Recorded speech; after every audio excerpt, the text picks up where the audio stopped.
സൗഭദ്ര ആയുർവേദ ആശുപത്രിയുടെ ഗൃഹവൈദ്യ അറിവുകളിലേക്ക് എൻ്റെ പ്രിയപ്പെട്ട മാന്യ പ്രേക്ഷകർക്ക് സ്വാഗതം.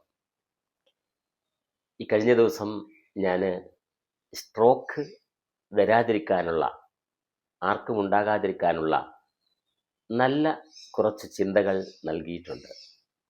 ഇനി നമുക്കറിയേണ്ടത് സ്ട്രോക്ക് വന്നാൽ എന്തൊക്കെ ചെയ്യണം, എന്തുകൊണ്ടാണ് വരുന്നത് എന്നതിനെക്കുറിച്ചുള്ള എളിയ അറിവുകളാണ് ഞാൻ ഈ നിമിഷം നിങ്ങളുമായി പങ്കുവയ്ക്കുക.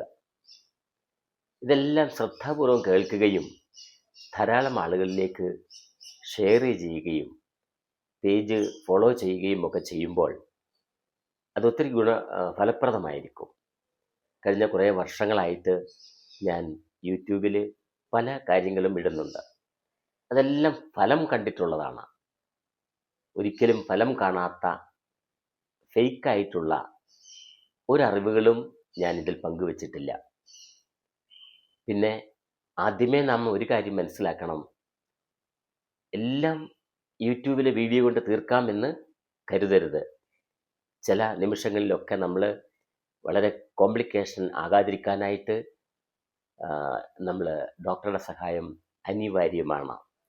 ഡോക്ടറെ കാണരുതെന്നോ അലോപ്പതി ഡോക്ടറെ കാണരുതെന്നോ ഒന്നും ഞാൻ പറയാറില്ല.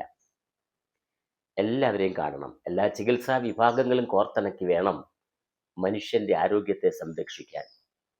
അവിടെ ഈഗോ പ്രശ്നങ്ങളൊന്നുമില്ലാതെ കടന്നു പോകുന്ന, ജനത്തിന് നന്മ കിട്ടുന്ന നല്ല ചിന്തകളും നല്ല അറിവുകളും നല്ല ചികിത്സകളും അവനെ സംബന്ധിച്ചിടത്തോളം അനിവാര്യമാണ്. അതെവിടെയാണ് കിട്ടുന്നത്? തീർച്ചയായിട്ടും ചെയ്യണം. ഓർക്കുക, ഒരു ഹോം റെമഡീസ് അഥവാ ഗൃഹവൈദ്യത്തിൻ്റെ കൊച്ചു കൊച്ചറിവുകൾ നമുക്കൊത്തിരി ഫലം ചെയ്യും. പക്ഷേ എല്ലാ കാര്യത്തിനും അത് നമ്മൾ കരുതരുത്. അതും നമ്മൾ പഠിച്ചും മനസ്സിലാക്കിയും വയ്ക്കണം. നമുക്ക് ഈ സ്ട്രോക്കിനെ കുറിച്ചൊന്ന് ചിന്തിക്കാം. സ്ട്രോക്ക് അഥവാ പക്ഷാഘാതം. സ്ട്രോക്ക് അഥവാ പക്ഷാഘാതം. ആഘാതം എന്ന് പറഞ്ഞാൽ ചിലപ്പോൾ റൈറ്റ് സൈഡ് പോകും, ചിലപ്പോൾ ലെഫ്റ്റ് സൈഡ് പോകും. റൈറ്റിലെ ഇവിടെയാണ് സ്ട്രോക്ക് വന്നിട്ടുണ്ടെങ്കിൽ തളരുക ഇടതുവശമാണ്. ഇടതുവശത്താണ് സ്ട്രോക്ക് വന്നിട്ടുള്ളതെങ്കിൽ തളരുക വലതുവശമാണ്. അപ്രതീക്ഷിതമായിരിക്കും സ്ട്രോക്ക്. നാം ചിലപ്പോൾ യാത്രാമധ്യയാകാം, ഉറക്കത്തിലാകാം, പണിസ്ഥലത്താകാം, ജോലി ചെയ്യുന്ന കസേരയിൽ ഇരുന്ന് സ്ട്രോക്ക് വരാം, എപ്പോഴും എവിടെയും വരാം. അപ്പം നമുക്ക് ആദ്യം വേണ്ട തിരിച്ചറിവ്, നമ്മുടെ BP, പ്രഷർ എപ്പോഴും ഒന്ന് മോണിറ്റർ ചെയ്യണം. കാരണം ഇപ്പം ഈ കൊറോണ വന്നതിന് ശേഷം ഒത്തിരി വ്യതിയാനങ്ങൾ സംഭവിച്ചിട്ടുണ്ട്. ഒരിക്കൽ പോലും BP ഇല്ലാത്ത ചെറുപ്പക്കാർക്ക് BP ആയിട്ടുണ്ട്. അപ്പം BPയുടെ ഒരു വശം എന്താണെന്ന് ചോദിച്ചാൽ, ഏറ്റവും പെട്ടെന്ന് വേഗത്തിൽ കൂടുക, പെട്ടെന്ന് കുറയുക, എപ്പോഴും കൂടി നിൽക്കുക, അതൊക്കെ നമ്മൾ ശ്രദ്ധിക്കണം. 120/80 നമ്മുടെ നോർമൽ BP. അത് ഒരു 50 വയസ്സിന് മേളിലേക്കൊക്കെ ഉള്ളവർക്ക് 140/80 ആയാലും 140/90 ആയാലും പ്രശ്നമില്ല.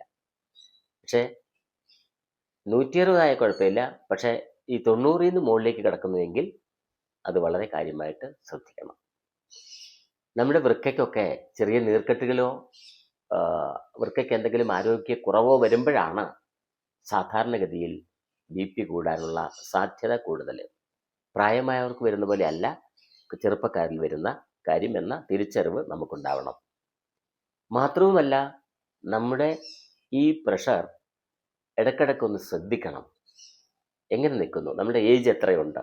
ഒരു 25 വയസ്സായ ഒരാൾക്ക് എപ്പോഴും 160, 100, 170, 90 എന്നൊക്കെ പറഞ്ഞ് നിൽക്കുന്നത് തെറ്റാണ്.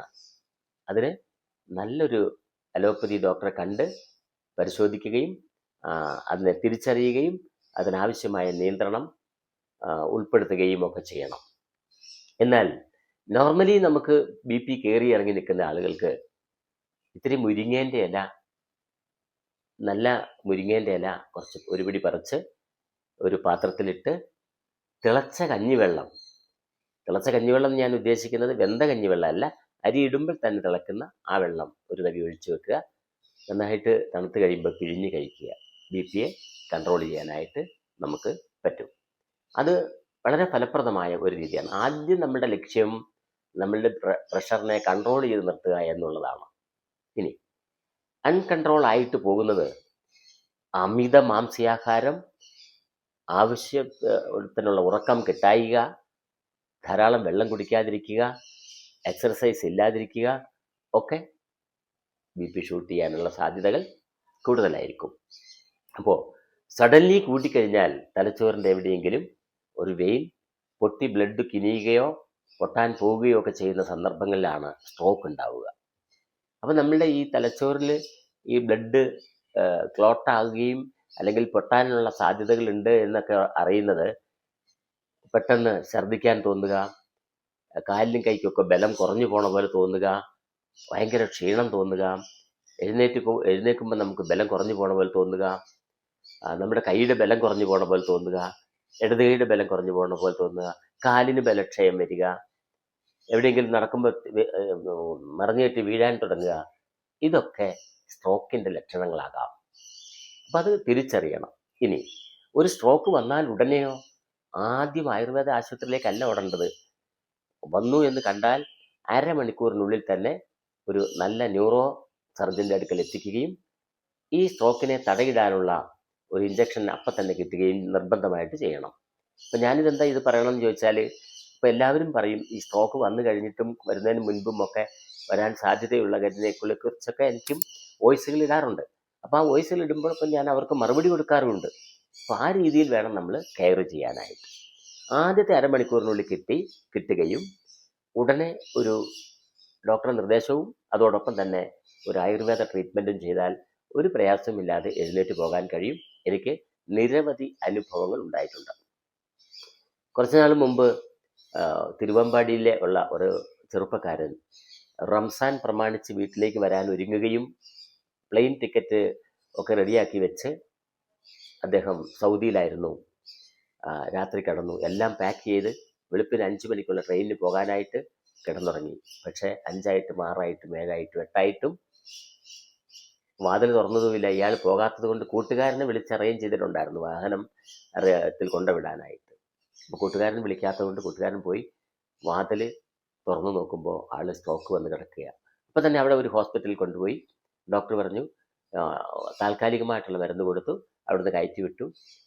റംസാന് ഇവർ വീട്ടിലെത്തിയില്ല. ഇവരാകെ വീട്ടിൽ പ്രയാസമായി, വിഷമായി. അദ്ദേഹം നേരെ വന്നത് കരിപ്പൂരിറങ്ങി ഇങ്ങോട്ടേക്കാണ് വന്നത്. ഈ ഹോസ്പിറ്റലിൽ ഞങ്ങൾ അതിന് ട്രീറ്റ്മെൻറ്റ് കൊടുക്കുകയും സുഖമായിട്ട് എഴുന്നേറ്റ് നടന്ന് അയാൾ സാധാരണ പോലെ ആകുകയും പോയി ഇപ്പോഴും സൗദിയിൽ ജോലി ചെയ്യുന്ന ഒരു മനുഷ്യൻ എനിക്കുണ്ട്.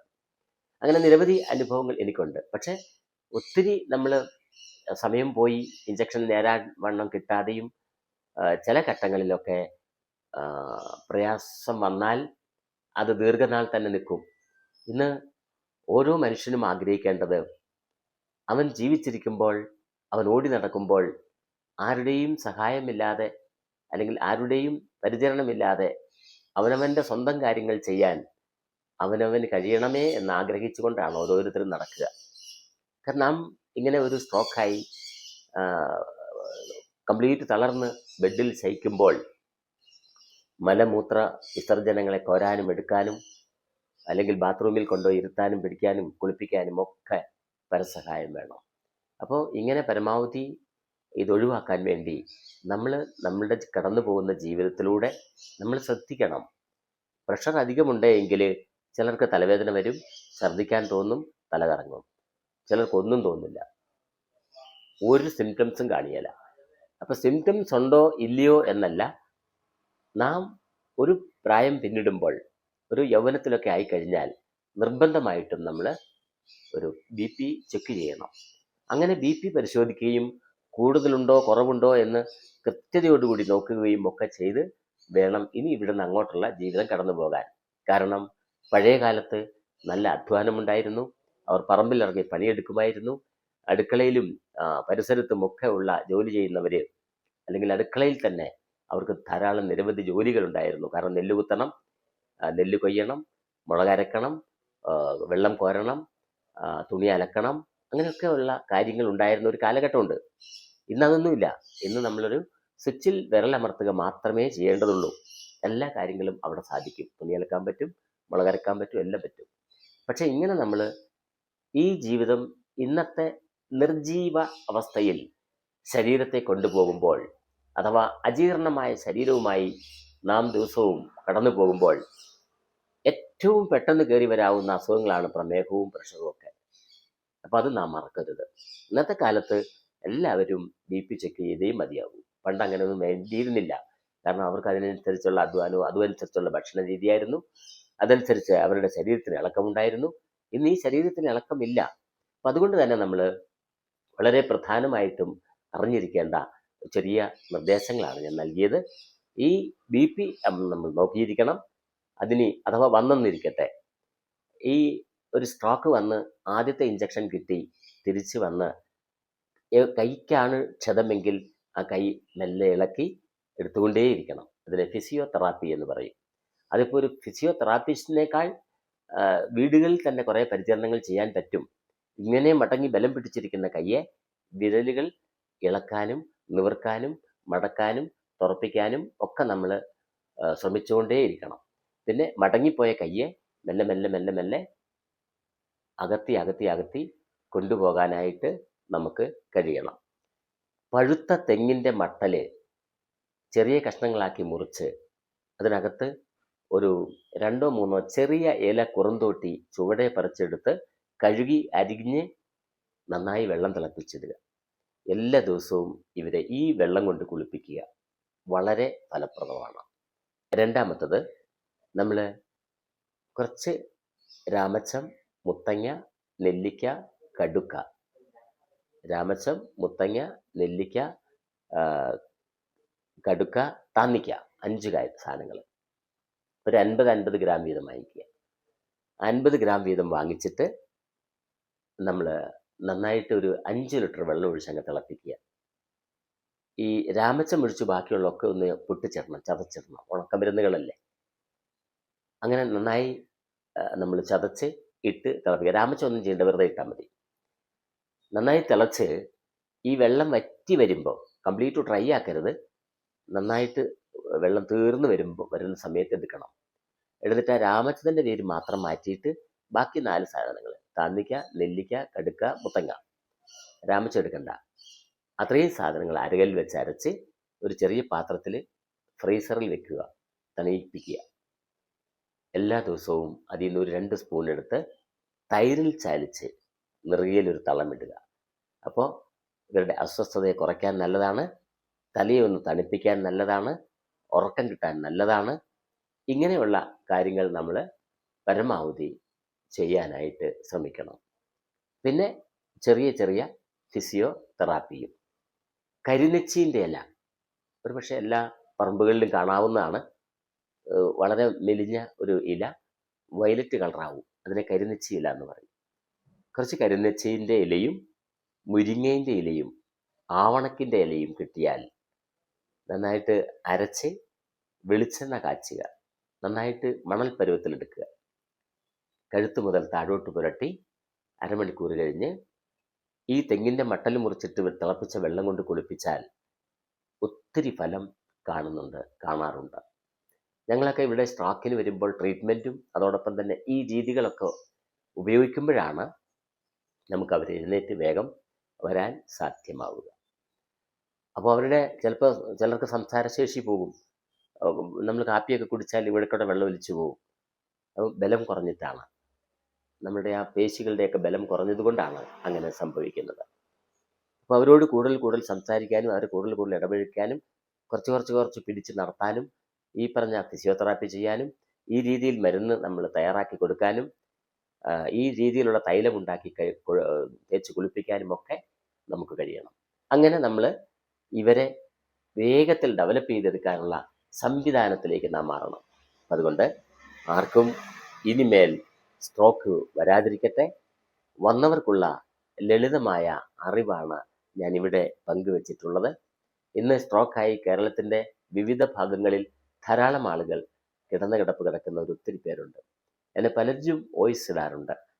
അവരുടെ സങ്കടാവസ്ഥയും അവരുടെ പ്രയാസവും വേദനകളും ഒക്കെ അറിയിക്കാറുണ്ട്. അപ്പോൾ എന്നോട് ചോദിക്കുന്നവർക്ക്, വിളിക്കുന്നവർക്ക്, സംസാരിക്കുന്നവർക്കൊക്കെ ഞാൻ സാധ്യമായ അറിവുകൾ പറഞ്ഞു കൊടുക്കുകയും അത് ചെയ്യാനായിട്ട് അവരെ പ്രേരിപ്പിക്കുകയും ചെയ്തു കഴിഞ്ഞതിന് ശേഷം നല്ല സുഖമുണ്ട് എന്ന് അവരുടെ മറുപടി കിട്ടുകയും ഒക്കെ ചെയ്തിട്ടുണ്ട്. അതുകൊണ്ടാണ് ഞാൻ ഈ വീഡിയോയിൽ ഇത്ര വിശദമായിട്ട് ഈ കാര്യങ്ങൾ നിങ്ങളുമായി പങ്കുവച്ചത്. അപ്പം അത് നിങ്ങളുടെ ജീവിതത്തിൽ പ്രാവർത്തികമാക്കാനും രോഗം വന്നിട്ടുള്ള ചികിത്സയേക്കാൾ വരാതിരിക്കാനുള്ള ശക്തമായ ശ്രദ്ധ നമുക്കുണ്ടാവണമെന്ന ചിന്ത നമ്മുടെ ഒക്കെ മനസ്സുകളിലിരിക്കട്ടെ. നാം ജീവിച്ചിരിക്കുമ്പോൾ ആരെയും ആശ്രയിക്കാതെ അല്ലെങ്കിൽ ആരുടെയും ആരെക്കൊണ്ട് ബുദ്ധിമുട്ടിക്കാതെ നടക്കണമേ എന്ന ചിന്ത നമ്മുടെ മനസ്സിലുണ്ടാവുകയും ഞാൻ ഈ പറഞ്ഞ കാര്യങ്ങൾ ജീവിതത്തിൽ പ്രാവർത്തികമാക്കാൻ കഴിയുകയും ചെയ്താൽ തീർച്ചയായിട്ടും ഈ സ്ട്രോക്ക് വലിയ അപകടകാരിയാവാതെ എത്താനും അതിൽ നിന്ന് രക്ഷപ്പെടാനും ഒക്കെ കഴിയും. അങ്ങനെ വരട്ടെ എന്ന് ഞാൻ ആശംസിക്കുന്നു, പ്രാർത്ഥിക്കുന്നു. നന്ദി, നമസ്കാരം.